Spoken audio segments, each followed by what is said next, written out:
वाह रे किस्मत, मिट्टी से ही हमारी रोजी रोटी है। सुबह से शाम तक पसीना बहाते हैं, तब जाकर घर का चूल्हा जलता है। फिर भी कभी पेट भर जाता है, कभी भूखा सोना पड़ता है। गुड्डू, बाबा, स्कूल में मास्टर जी ने कहा है कि इस बार यूनिफॉर्म सबको पहननी होगी, वरना पढ़ाई नहीं कराएंगे। मेरी पुरानी फट चुकी है, क्या मुझे भी नई यूनिफॉर्म मिलेगी? रामलाल, बेटा, तेरे बाबा की हालत तू जानता है। खेत से जो मिलता है वही हमारे खाने के लिए मुश्किल से काफी होता है। लेकिन तू पढ़ाई जरूर करेगा, चाहे मुझे अपने शरीर का कपड़ा बेचना पड़े। सरलाल, जी हाँ रामलाल, लेकिन अब अकेले आपसे नहीं होगा। क्यों ना आप अपने छोटे भाई श्यामलाल से मदद मांग लो।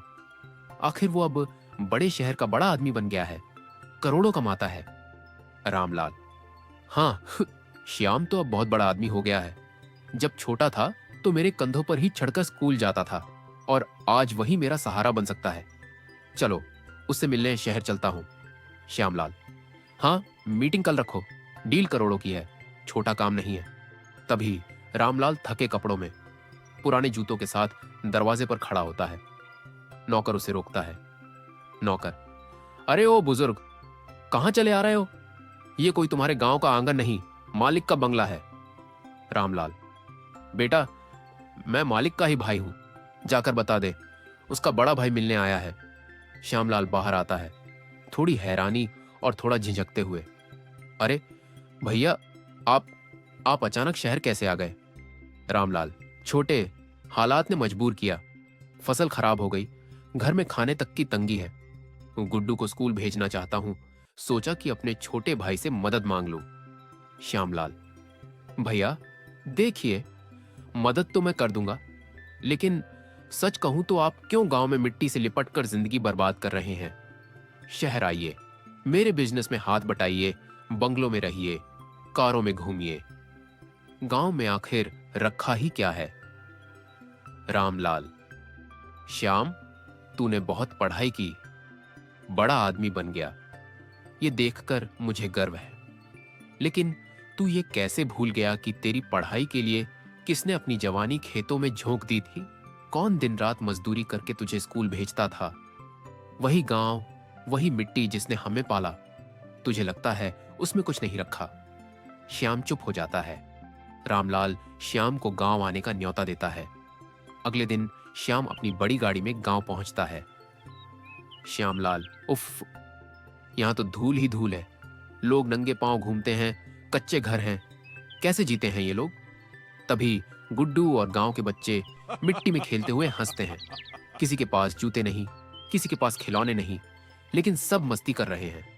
श्यामलाल, मन ही मन, अरे ये बच्चे, इनके पास तो कुछ भी नहीं है, फिर भी इनकी मुस्कान मुझसे लाख गुना बड़ी है।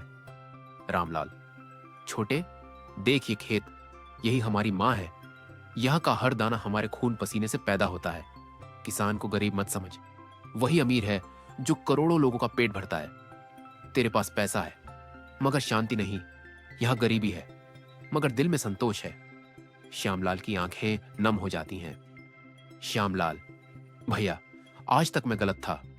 मुझे लगता था कि अमीरी सिर्फ पैसों से होती है, मगर असली अमीरी तो गांव की मिट्टी, आपकी मेहनत और इन बच्चों की मुस्कान है। मैं वादा करता हूं, अब गांव की मदद करूंगा, यहां स्कूल बनवाऊंगा ताकि गुड्डू और हर बच्चा पढ़ सके।